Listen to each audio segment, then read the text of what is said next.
All right, welcome to Module 5. During this module, we will be discussing functional behavioral assessments, behavioral intervention plans or programs, and data collection. I hope everyone is doing well. Um, so, a few things that ABA is not. It's not a one size fits all approach, right? We know that we don't just kind of hand out this blanket program and it works for everyone. It's not, it needs to be specifically designed and catered to meet the needs of every individual student. It's not only for children with autism, as I just mentioned, and it's not contingent upon 40 plus hours a week. So when we think about the duration, intensity, or what we call the dosage of a program, you can embed ABA principles without having this, very intense 40 plus hour program a week. And I would even argue that at a certain point, too much ABA services, too large of a dosage can be detrimental in some ways. And then a final thing is that it's not punishment driven. So when we think about Lovaas back in the 70s and some of the early work that was done, there was a lot of focus on punishment.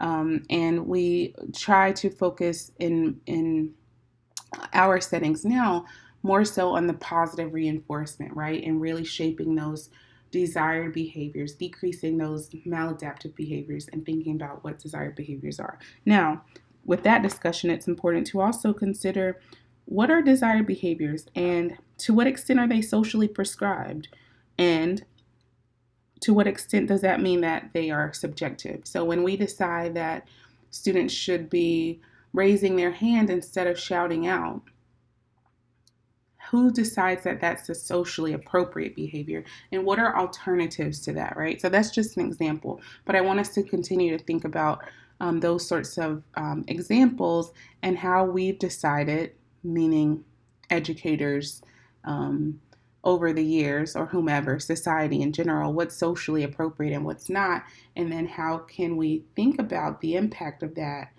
the implications of that for students who may be struggling learners, okay? So these are just things to keep you thinking. There's no right or wrong. I just want us to continue to think about those. So these are some three of the examples from your last module, Module 4, where we talked about positive and negative punishment. I'm not going to read through each of those, but I do want to highlight a couple answers. So for the last one, though, it's kind of tricky, so I will read through that one. So Abba is shy. In poetry class, her teacher goes on and on about her most recent poem because she thinks it is really great, especially its use of rhyme. Abba never writes a rhyming poem again for class. So when you read that, what's your immediate thought? Her teacher gives her verbal praise because she writes a really great poem, right? And so immediately, would you think that it's positive reinforcement? Like, yes, you did a great job. I'm going to praise you in front of your peers, and you will continue to do that behavior in the future, right? But the key word at the beginning is that Abba is shy. And so what happens to her behavior in the future? She never writes a rhyming poem again, right? So her behavior actually decreases. Remember, when we want to decrease a behavior, it's punishment. And since her teacher is adding something, right? She's giving her the positive praise. It's positive punishment, but the behavior is going down. So that one's a little tricky. So just read through these examples with the answers, and then maybe revisit some of the other ones and kind of think through those. If you have questions about the differences between positive and negative reinforcement or positive and negative punishment, we can talk about those a bit more in our first Q&A session, which we have coming up in a few weeks. Okay. So some questions that need answers regarding your FBA assignment. The first one is, have you identified a student? So at this point in the semester, I'm hoping that all of you have identified a student and that all of you have at least sent your consent form home if you haven't already obtained consent. If you have, that's awesome. You're on track. If you haven't, then please send me an email and just check in and say, hey, Dr. P, this is where I'm at. I've received a couple emails from a couple of you, so thank you for those updates. If you haven't had a chance to make contact with your mentor teacher, Any concerns related to your placements for your FBA assignments, please let me know, because we really want you to be able to get into your classrooms soon. Your FBA assignment is due March 4th, so that's a little less than a month away, and February is short, so we're right at about 3 weeks and a few days. So you definitely want to get into those classrooms and start your observations. Another question that needs answers. Dr. P, are we supposed to actually implement the behavior intervention program? No, you are not. So for the purposes of this class, you will develop your FBA, you will develop a BIP, but you will not implement the BIP. Now, if you are in a setting where your teacher is in need of a behavior intervention program and she's willing to kind of work with you on possibly implementing that, that's something that's fine. That's fine, but it's something that needs to be discussed with your mentor teacher. But for the purposes of this class, we are not implementing your behavior intervention program. Some examples of the ABC forms are available on Moodle, so you can click the link in this slide to access those. And then you could also, I encourage you to review the facts that are included in the assignment description for the FBA assignment, and that will answer a lot of the questions that you might have about the assignment. Any remaining questions or concerns, I'm happy to discuss during our question and answer session that will be held on February 25th.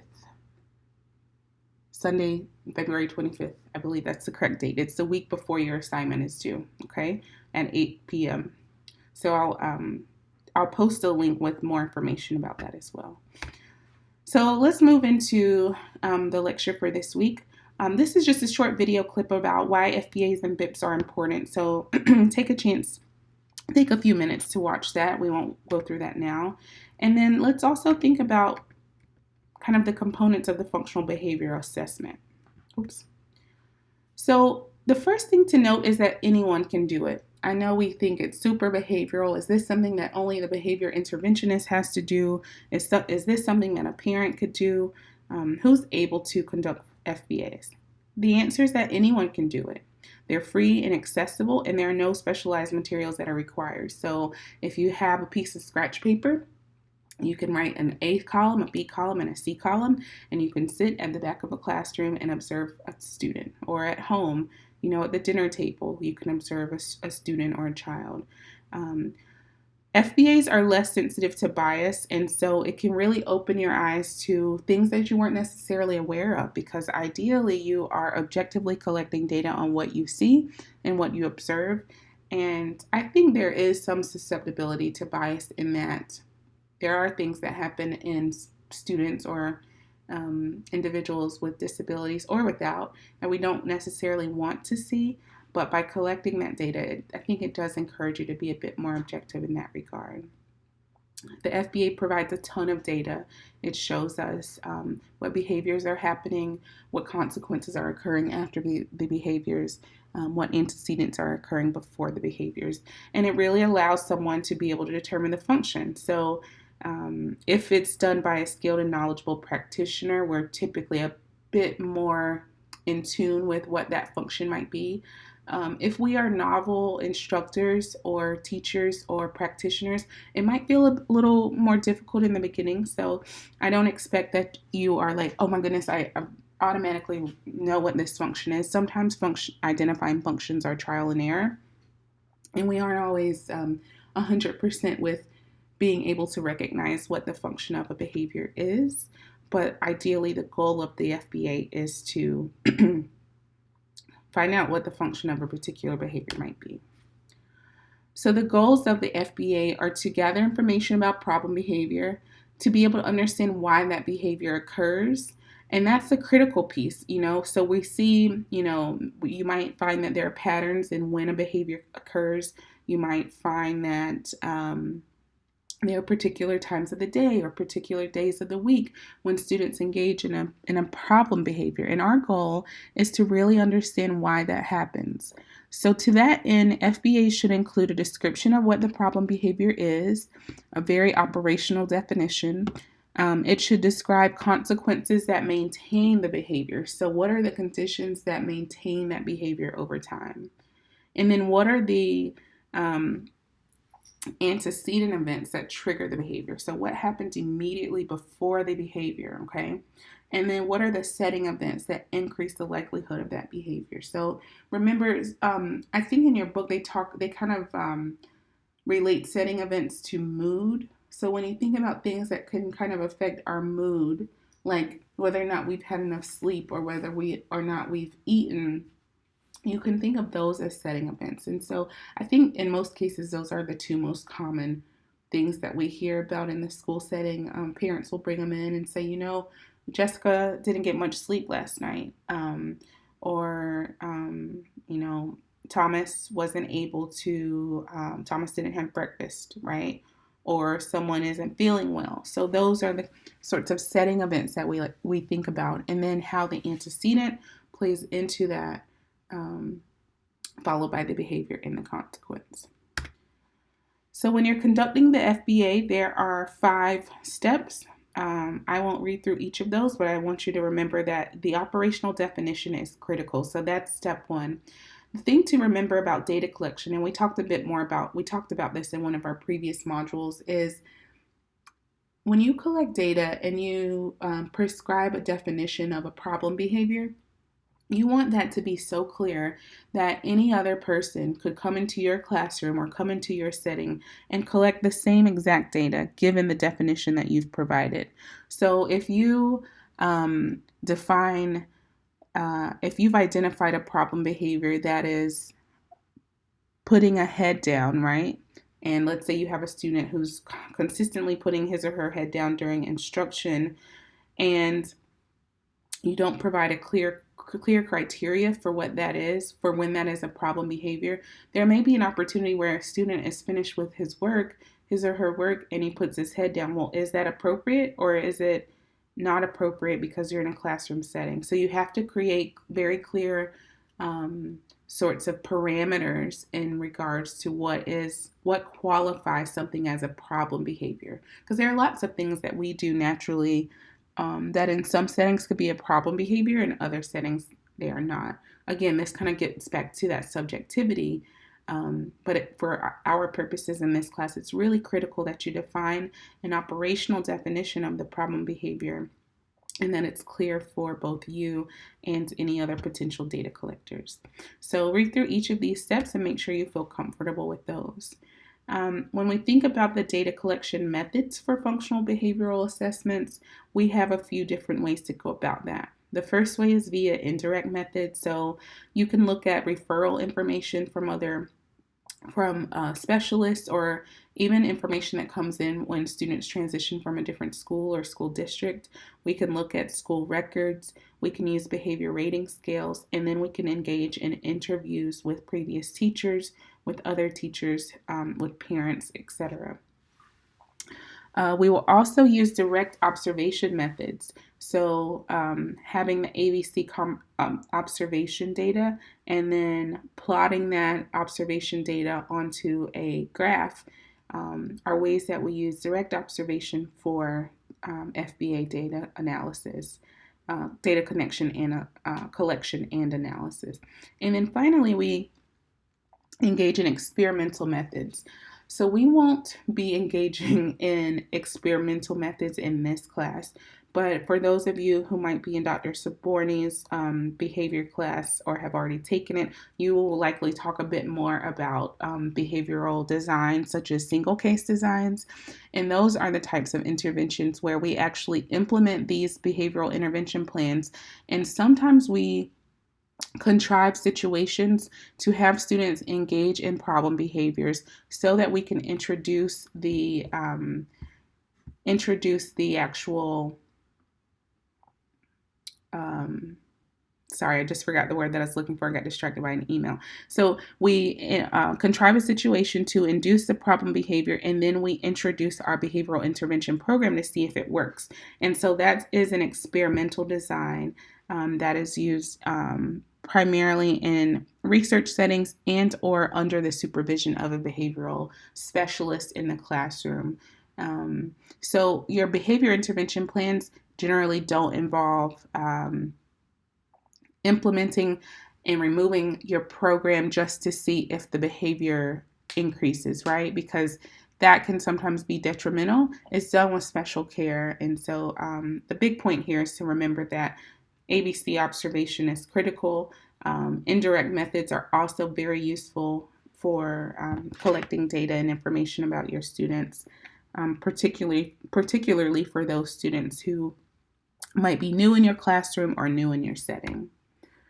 So I want you to spend some time here just taking an opportunity to think about how you might be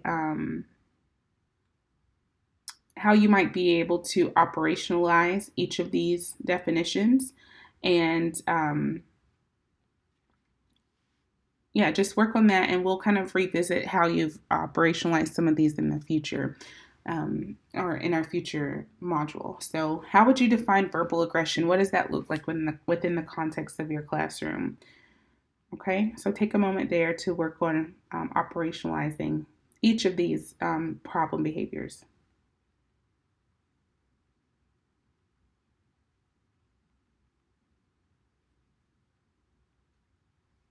Okay, now when we're thinking about how to choose a behavior, how might you decide what's important, right? One of the things that we want to think about is the social validity of the social validity of the impact of addressing problem behavior. So social validity essentially means, for whom is it important? Is it feasible, right? Who is concerned? What are the settings? Does the behavior significantly interfere with life activities? So in many cases, we will talk to parents to get some social validity measures. We can talk to students. We can engage with teachers. And the questions that you want to ask yourself when we're thinking about social validity is it due to a cultural mismatch? Is this a behavior that we think is important to reduce, but the parents don't? And why is that? Do we have a mismatch in terms of our cultural understanding of what their family's expectations are and what our classroom expectations are? So one quick example of that is the expectation that students sit on carpet for X amount of minutes, right? Especially for younger students, that they are constantly sitting and being attentive and listening without moving, hands in their lap, crisscross applesauce. And for some students, that is not their cultural norm. There are some students who are used to being on their feet, being busy, listening to music, and that doesn't mean that they aren't attending, right? And so we want to make sure that when we engage in developing behavior intervention plans, yes, it should be effective for the needs of your classroom, but we also don't want to introduce practices that are going against the cultural norms of students. We want to be culturally responsive, right? And so you want to think about, is my expectation a match for this student's cultural background, cultural needs and experiences? And are my expectations a match for the needs of the socially valid needs of this family, okay? And then finally, you want to think about your subjectivity. Going back to your discussion board posts, thinking about, the extent to which you have ascribed a problem to a behavior, right? Is it truly a problem behavior? Like, if your student isn't sitting on the carpet, if he or she is walking around the room, can you give him or her a clipboard to continue doing his work or her work? Is it truly a problem that the student is not sitting on the carpet? So you really have to decide, to what extent is this truly a problem behavior that is significantly interfering with life activities within the context of this classroom, or can I adapt to meet the student's needs? Can I accommodate, right? So keep those things in mind. So when you're collecting data, you want to collect information about the antecedents, who, what, when, where. So how was the behavior influenced? What happened immediately before the behavior occurred, okay? And then you want to know what happened immediately after the behavior occurred. So who responded? What did they do? When did they respond? How did they respond? And where were they? You want to keep all of this in mind whenever you're working on your data collection.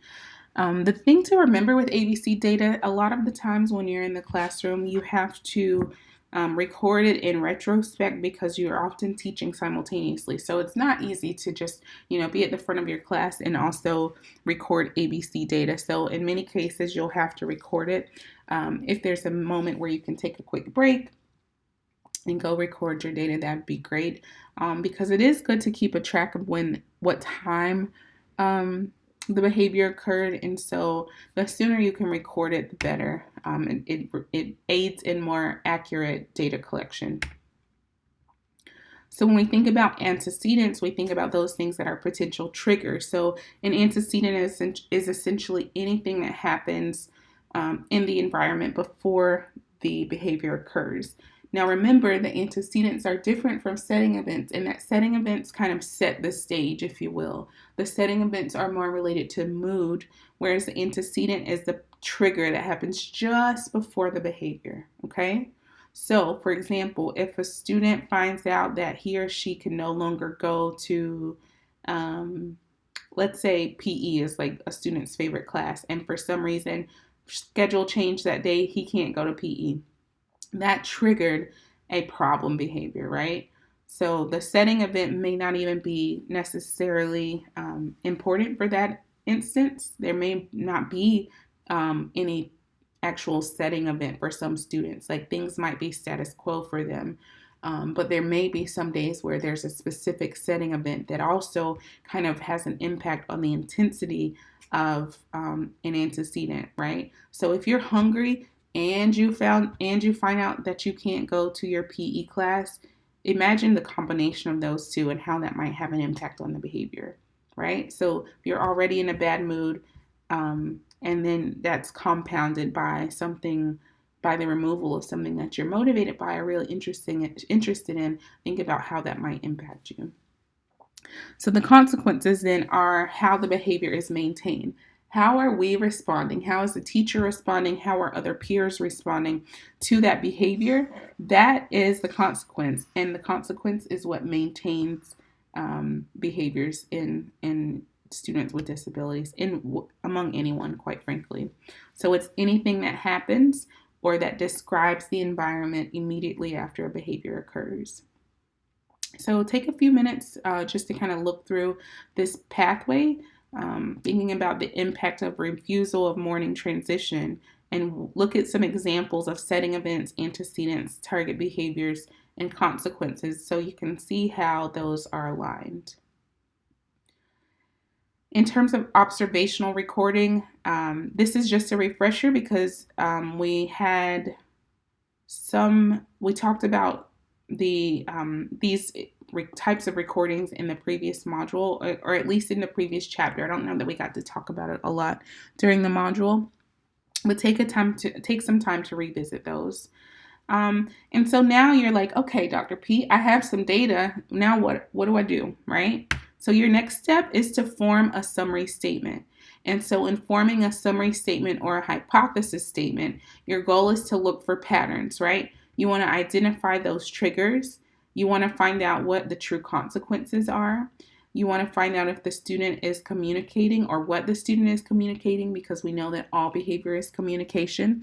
And then you want to figure out if this is due to a skill deficit or a performance deficit, right? Does the student know how to do it? Does the student know how to complete this skill?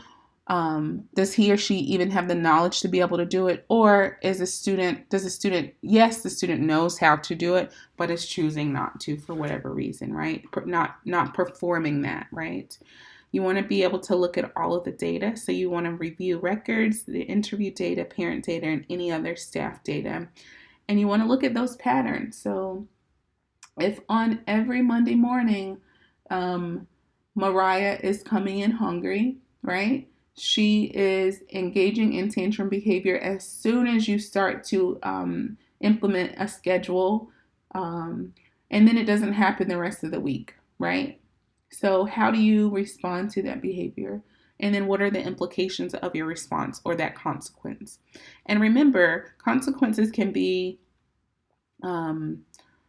they can come from the teacher and or peer. So sometimes we will work on behavioral plans and the teacher will change his or her response to problem behavior or consequence to that behavior. And then we realize that students were still reinforcing it. So you really want to be cognizant of your entire environment, right? So thinking about who, what, when, where, how are we responding to this behavior, because the maintenance of that behavior could be due to someone else's response aside from you. Hopefully that makes sense.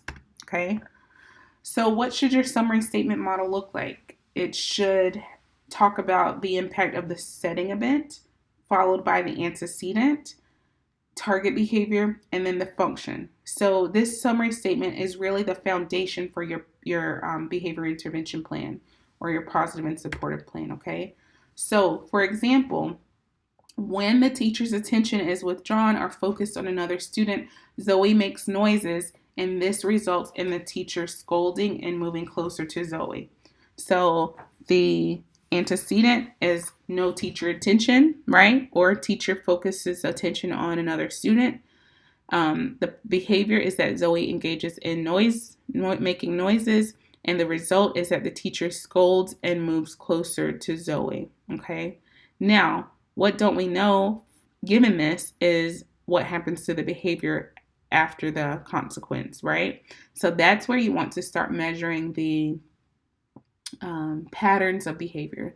So it's possible that the teacher scolding and moving closer to Zoe reduces the noise problem behavior, but it's also possible that it could increase, right? So maybe we're not meeting the right function.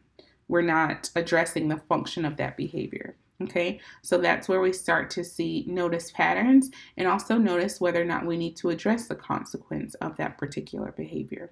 So be sure that your summary statements or hypothesis statements follow this particular model.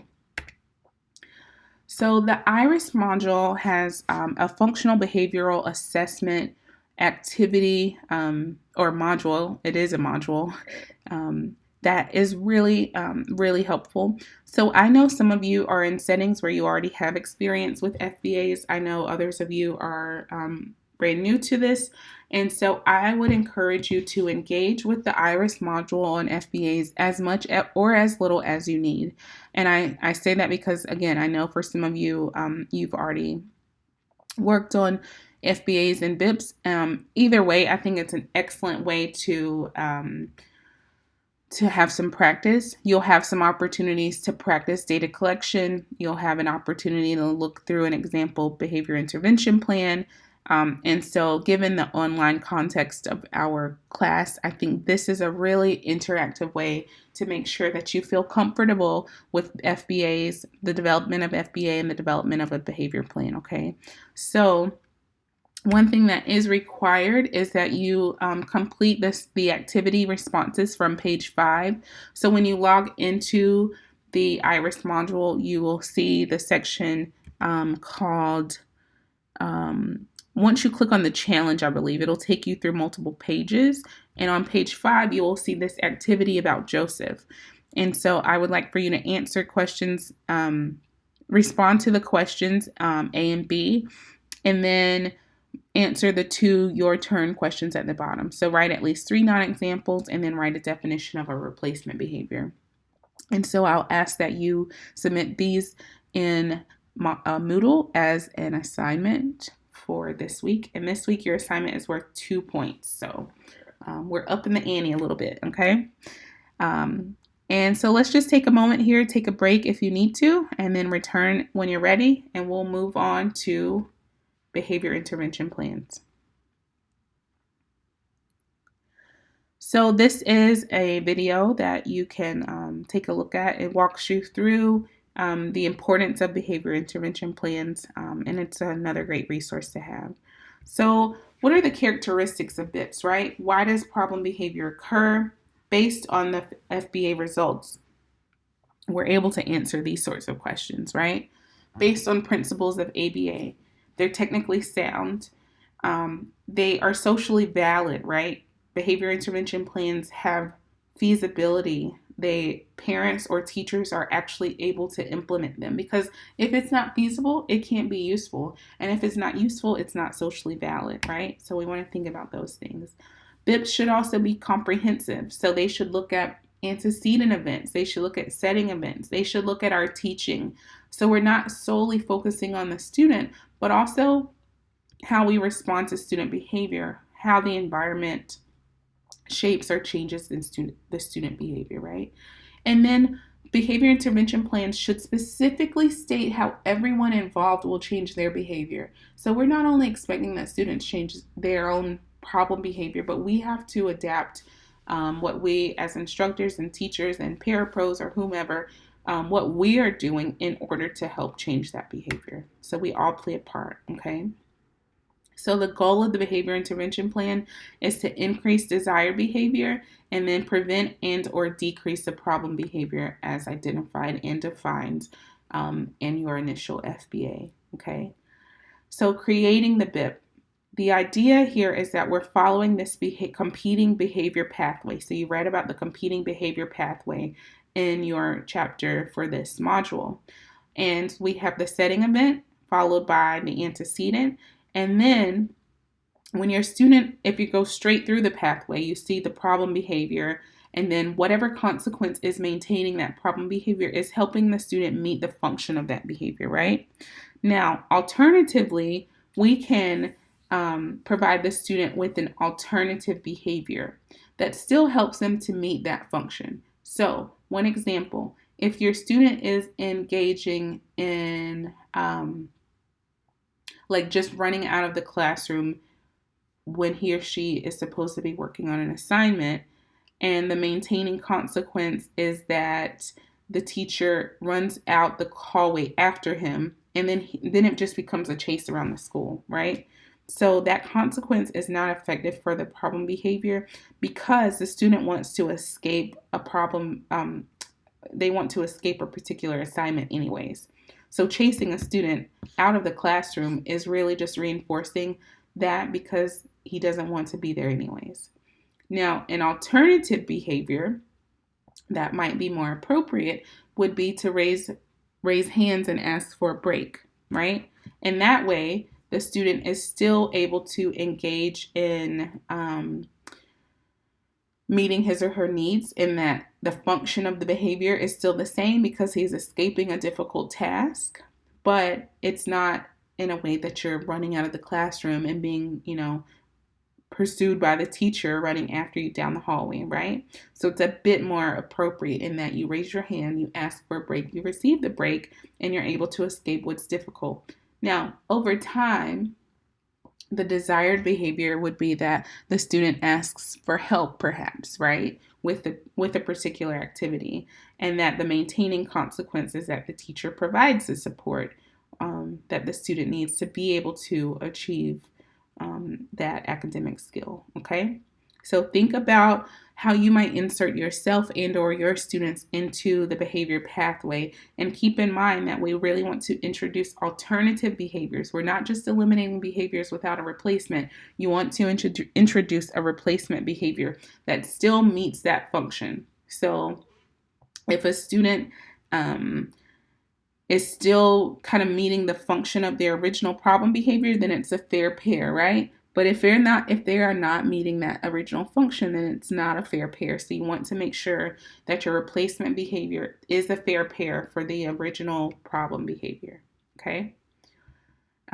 So when you're designing your intervention, you need to choose a replacement behavior. You need to make sure that that replacement behavior is observable, measurable, specific, and is a fair pair. And it's not something that a dead man could do, okay? So here's a little bit more on fair pair. You can read through that. And then remember to think about the requirements for behavior. In order for someone to perform any behavior, they have to know how to do it, and they have to have a reason to do it. And our goal is to teach students how to replace problem behaviors with other behaviors that they know how to do, or other behaviors that we can teach them to perform. And then we need to understand the reason for that, and we need to help our students understand the reason for engaging in new replacement behaviors, okay? You want to be able to give them a reason to engage in replacement behaviors. So you want to withdraw reinforcement or punish inappropriate behavior. So that might be taking away from a token board. There's some research about whether or not that's effective, but if you use a classroom-wide system, you can move back down your color code system, right? But more importantly, you want to reinforce the replacement behavior. We know that positive reinforcement is really effective, and so there are situations where we do need to punish inappropriate behavior, absolutely, but more often than not, you want to catch students doing well, right? Catch them when they're doing good and positively reinforce that behavior. Sometimes replacement behaviors are reinforcing in and of themselves. So giving a student a chance to take a break, sometimes they don't even need to wait on your consequence. Sometimes just taking that break is a reinforcement for them and they're able to get back into it. So we introduced the schedules of reinforcement in Module 4. I encourage you to go back to Chapter 4 in the Yale text if you need a refresher and think about the different ways to implement differential reinforcement as you think about your behavior intervention plans, okay?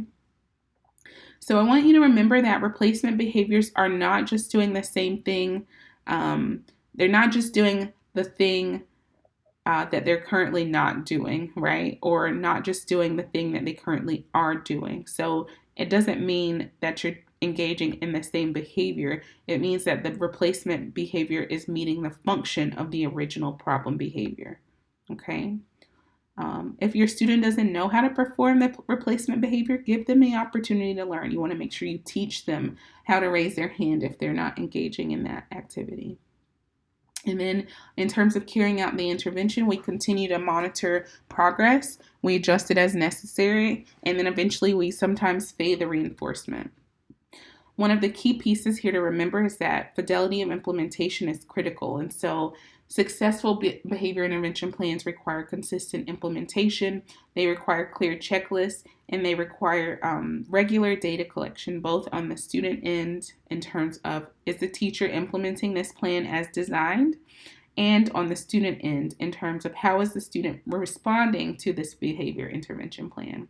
And so this fidelity tells us, are we implementing it as designed? Is the student responding as expected? And if not, we can use that data to make needed adjustments. Here you can see some information about the support team and who is involved with the process. So I encourage you to take a moment here to kind of think about in your school, in your setting, who are these action team members, right? Who are the core team members? And then who are the members of the school staff and community? Okay, think about the roles that these individuals play in providing supports. Finally, take a moment to pause and reflect. Read this little scenario, and then given this data, think about what it reveals to you. What does it mean in terms of the replacement behavior or the fair pair rule? And then what would you do if you were Nigel's teacher?